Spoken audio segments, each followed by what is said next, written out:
ओम नमः शिवाय। शिव महापुराण रुद्र संहिता सृष्टिखंड अध्याय 15 देवी सृष्टिनी उत्पत्ति। नारद बोल्या, हे देवताओं श्रेष्ठ, हे महाभाग ब्रह्मा, आपने धन्य छे। आपे अમને परम पावनी शिवनी कथा संभळावी छे। હવે આના પછી જે કંઈ ચરિત્ર અને સૃષ્ટિનો પ્રકાર હોય તે અમને કહી સંભળાવો। બ્રહ્માએ કહ્યું, આપે આ વાત સારી પૂછી છે। આના પછી જે કંઈ થયું, જે મેં સાંભળ્યું છે કે હું તમને કહું છું। જ્યારે સનાતન શિવજી અંતર્ધ્યાન થઈ ગયા ત્યારે મેં અને વિષ્ણુએ હંસ અને વરાહનું રૂપ ધારણ કર્યું। સૃષ્ટિની રચના માટે લોક રચનાનો વિચાર કરવા લાગ્યા। આને આશ્ચર્ય કરીને નારદે પૂછ્યું, અનેક રૂપોમાંથી આપ બંનેએ હંસ અને વરાહનું રૂપ કેમ જ પસંદ કર્યું, એનું કારણ કહો। આ સાંભળીને બ્રહ્માએ કહ્યું, હંસ જેમ જળ અને દૂધ અલગ કરી શકે છે, તેમ જ્ઞાન અને અજ્ઞાનતાના તત્વને અલગ કરી શકે છે। વળી ઊંચે ઉડવામાં હંસની ગતિ નિષ્ફળ હોય છે, તેથી મેં ખૂબ વિચાર્યા પછી હંસનું રૂપ લીધું। વરાહની ગતિ નિષ્ફળ હોય છે, બીજું કારણ એ છે કે જગતની રક્ષા કરનાર વિષ્ણુએ વરાહ કલ્પ ચાલુ કરવા માટે વરાહ રૂપ ધારણ કરેલું, અને જે દિવસે વિષ્ણુએ વરાહ રૂપ લીધું તે જ દિવસથી વરાહ કલ્પ થયો। નારદ, તમારા એક પ્રશ્નનો ઉત્તર મેં કહ્યો। હવે સૃષ્ટિની રચના વિધિ સાંભળો। જ્યારે શિવ અંતર્ધ્યાન થઈ ગયા ત્યારે હું શિવજીને નમસ્કાર કરી વિષ્ણુએ આપેલા જ્ઞાનનું સ્મરણ કરતો સૃષ્ટિની રચનામાં પ્રવૃત્તિમાં પ્રવૃત્ત થયો। વિષ્ણુપદ સદાશિવને પ્રણામ કરી મને જ્ઞાન આપી અંતર્ધ્યાન થઈ ગયા હતા। એ સમયે બ્રહ્માંડમાંથી નીકળેલો શિવનો અનુગ્રહ પ્રાપ્ત કરી વિષ્ણુએ વૈકુંઠમાં નિવાસ કર્યો। મેં સૃષ્ટિની કામનાથી વિષ્ણુ તથા શિવને પ્રણામ કરી પૂર્વ નિર્માણ કરેલા આ જળમાંથી એક અંજલિપૂર જળ બહાર કાઢ્યું। હે પ્રિય, 24 તત્વવાળું એક ઈંડું તેમાં પ્રગટ થયું। આ જળ રૂપ ઈંડાને જોતજોતામાં વિરાટ રૂપ થઈ ગયું। આ સમયે હું કઠિન તપ કરવા લાગ્યો। વિષ્ણુનું ધ્યાન કરતા મેં તે પ્રગટ થયા। મને સ્પર્શ કરતા તે બોલ્યા, વરદાન માગો, હું પ્રસન્ન છું। હે મહાભાગ, આ આપનું કહેવું યોગ્ય જ છે। શિવે મને આપને સોંપી દીધો છે। આ ઈંડું 24 તત્વોનું બનેલું છે, પરંતુ તે ચૈતન્યથી વિહિત છે। આપ શંકરની સંભૂતિથી આ અંડને ચૈતન્ય રૂપે કરો। આ પછી મહાવિષ્ણુએ અંડમાં પ્રવેશ કર્યો અને સહસ્ત્રાક્ષ, સહસ્ત્રબાહુ, સહસ્ત્રમુખવાળા તે ઈંડામાં વ્યાપક થઈ ગયા। મારી સ્તુતિથી જ્યારે વિષ્ણુએ આ ઈંડામાં પ્રવેશ કર્યો તે 24 તત્વોવાળું ઈંડું ચૈતન્ય રૂપે થઈ ગયું। પાતાળથી આરંભ કરી 7 લોકના અધિપતિ હરિ વિષ્ણુ વિરાટ પુરુષના રૂપ વડે બિરાજમાન થયા। શંકરે તેને પોતાના નિવાસ માટે કર્યું। મહાદેવની આજ્ઞાથી જ્યારે મેં સૃષ્ટિ રચના આરંભી ત્યારે પ્રથમ પાપ સૃષ્ટિ થવા લાગી। તેમાં બુદ્ધિપૂર્વક અવિદ્યાપાચક તપ પ્રધાન રૂપે હતું। આ સમયે પ્રસન્ન ચિત્તવાળા થઈ સ્થાવર પદાર્થની રચના મેં કરી।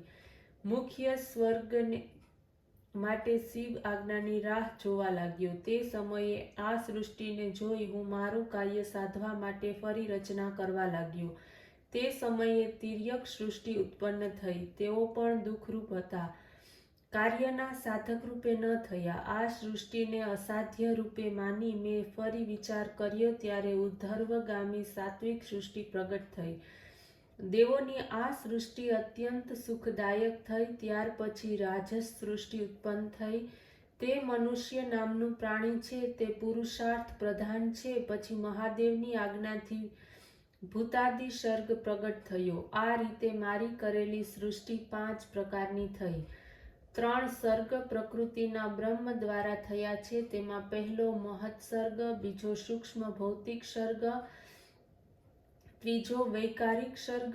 આ રીતે 8 પ્રકારની સૃષ્ટિ છે। 9મી સૃષ્ટિ કુમાર સર્ગ છે. તે પ્રકૃતિ તથા પ્રવૃત્તિવાળી છે. તે ઘણા અવાંતર ભેદવાળી છે, પરંતુ તેમાં ઉપયોગી દ્વિજાત્મક સર્ગ છે, જેમાં સનકાદિકોનો મહાન કુમાર સંગ થયો. આ સનકાદિકો મારા માનસપુત્રો થયા. તેઓ મહાન વૈરાગ્યથી યુક્ત હતા. ત્યારે મેં તેમને સૃષ્ટિ રચનાની વાત કહી તો તેમણે વૈરાગ્ય દર્શાવ્યો. તેનાથી મને ઘણો ક્રોધ આવ્યો, ત્યાં સુધી કે મારી આંખોમાંથી અશ્રુઓ ટપકવા લાગ્યા. ત્યારે વિષ્ણુએ આવીને મને સમજાવ્યું કે શિવજીનું તપ કરો. મેં અત્યંત કઠિન તપ કર્યું. ત્યારે મારી ભમર અને નાસિકામાંના મધ્યમાંથી ત્રિમૂર્તિ અર્ધનારીશ્વર મહેશ્વર પ્રગટ થયા.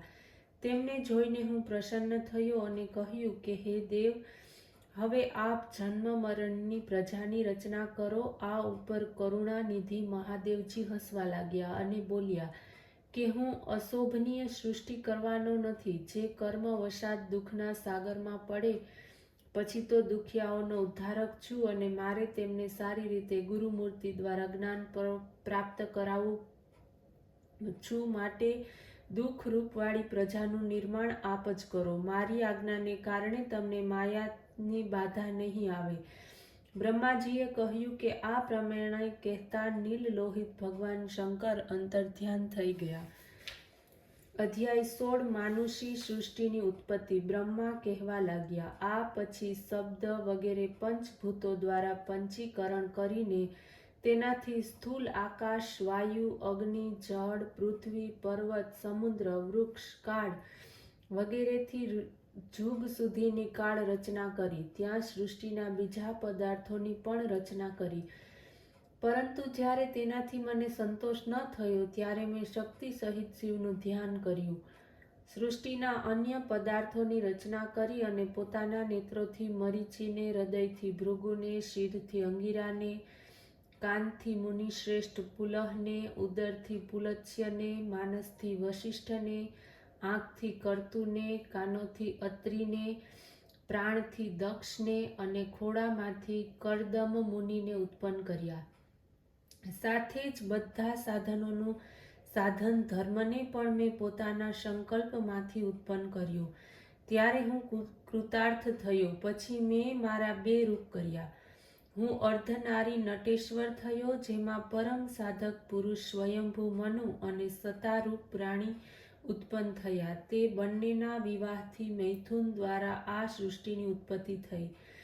તેનાથી મનુએ પ્રિયવ્રત, ઉતાદનપાદ ને જન્મ આપ્યો તથા આકૃતિ, દેવહૂતિ અને પ્રસૂતિ નામની 3 કન્યાઓને ઉત્પન્ન કરી અને આકૃતિને રુચિ નામક મુનિને અને દેવહૂતિને કદર્મ મુનિને આપી. પ્રસૂતિના લગ્ન દક્ષ પ્રજાપતિની સાથે થયા, જેના સંતાનોથી સરાચર જગત સંપૂર્ણપણે ભરાઈ ગયું. આકૃતિ અને રુચિ મુનિ દ્વારા દક્ષિણાયુક્ત યજ્ઞ અને યજ્ઞથી દક્ષિણામાં 12 પુત્રો ઉત્પન્ન થયા. દેવહૂતિ દ્વારા કદર્મ મુનિની ઘણા પુત્રો ઉત્પન્ન થયા અને અહીં દક્ષને 24 કન્યાઓ ઉત્પન્ન થઈ, જેમાંથી દક્ષે 13 કન્યાઓ ધર્મને આપી, જેમના નામ આ પ્રમાણે છે: શ્રદ્ધા, લક્ષ્મી, ધૃતિ, તૃષ્ટિ, પૃષ્ટિ, મેઘા, ક્રિયા, બુદ્ધિ, લજ્જા, વસુ, શાંતિ, સિદ્ધિ અને કીર્તિ. પછી તેનાથી નાની 11 કન્યાઓ ખ્યાતિ, સંભૂતિ, શ્રુતિ, પ્રીતિ, ક્ષમા, સન્નતિ, અનુરૂપા, ઉર્જા, સ્વાહા અને સ્વધાને ક્રમશઃ ભૃગુ, ભવ, મરીચી, અગિરા, મુનિ, પુલત્સ્ય, પુલક, કર્તુ, અત્રિ, વશિષ્ઠ, વભિ અને પિતરોને આપી, જેના સંતાનોથી આ જગત ભરાય છે. પછી તો શિવજીની આજ્ઞાથી પ્રાણીઓના ક્રમ પ્રમાણે અસંખ્ય જાતિ ઉત્પન્ન થઈ, જેમાં બ્રાહ્મણો શ્રેષ્ઠ ગણાયા. કલ્પભેદથી દક્ષની 8 કન્યાની ઉત્પત્તિ થઈ, જેની સંતતિ પાતાળથી સત્યલોક પર્યંત છે. આ પ્રમાણે શિવજીની આજ્ઞાથી બ્રહ્માજીએ સૃષ્ટિની રચના કરી. સદાશિવે ત્રિશૂલના અગ્રભાગથી સતીની રક્ષા કરી, જેને સર્વવ્યાપી વિષ્ણુએ પોતાના પ્રભાવથી પહેલા જ નિર્માણ કર્યું હતું અને પુનઃ દક્ષથી લોક કલ્યાણને માટે જ પ્રગટ થઈ હતી. આ પ્રમાણે ભગવાન શિવે ભક્તોના ઉદ્ધાર માટે ઘણી લીલાઓ કરી, જેનું વામ અંગ વૈકુંઠ અને દક્ષિણ અંગ હું છું. આ રીતે વિષ્ણુ, શંકર અને હું આ ત્રણ અહીં મુખ્ય રૂપ થયા. સત્ય, રજ અને તમ ગુણોમાં હું પ્રધાન સ્વરૂપે રહેલો છું. આ જ રીતે સત, રજ, તમ ગુણોમાં જેમાં સ્વયં પ્રધાન છું, તેમાંથી રજોગુણવાળી સુરાદેવી, સત્વગુણવાળી સતી અને તમોગુણવાળી લક્ષ્મી પ્રગટ થઈ. સતીના પરા, શિવા અને સતી આ ત્રણ સ્વરૂપ છે, જેમાં આ શિવાએ સતીના રૂપમાં શિવની સાથે વિવાહ કર્યા અને પતિના યજ્ઞમાં શરીરના ત્યાગ કરીને નાદથી પોતાના દેહનો ત્યાગ કરીને પોતાના પદને પ્રાપ્ત થયા. વળી દેવોની પ્રાર્થનાથી તે શિવા પાર્વતી રૂપે થયા. અત્યંત તપસ્યા કરી ફરી શિવને તે પ્રાપ્ત થયા, જેમના કાલિકા, ચંડિકા, ભદ્રા, ચામુંડા, વિજયા, જયા, જયંતી, ભદ્રકાલી, દુર્ગા, ભગવતી, કામખ્યા, કામદા, અંબા, મુડાની અને સર્વમંગલા નામો પડ્યા, જે ભોગ અને મોક્ષ આપનારા છે. પછી તો આ ત્રણેય ગુણમય દેવીઓ અને ત્રણેય ગુણમય દેવતાએ એકઠા થઈને અનેક પ્રકારની ઉત્તમ સૃષ્ટિ કરી. હે મુનિસત્તમ, આ પ્રમાણે મેં તમારા માટે સૃષ્ટિનો પ્રકાર કહ્યો. શિવજીની આજ્ઞાથી હું જ આ બ્રહ્માંડનો રચયિતા છું. ઓમ નમઃ શિવાય.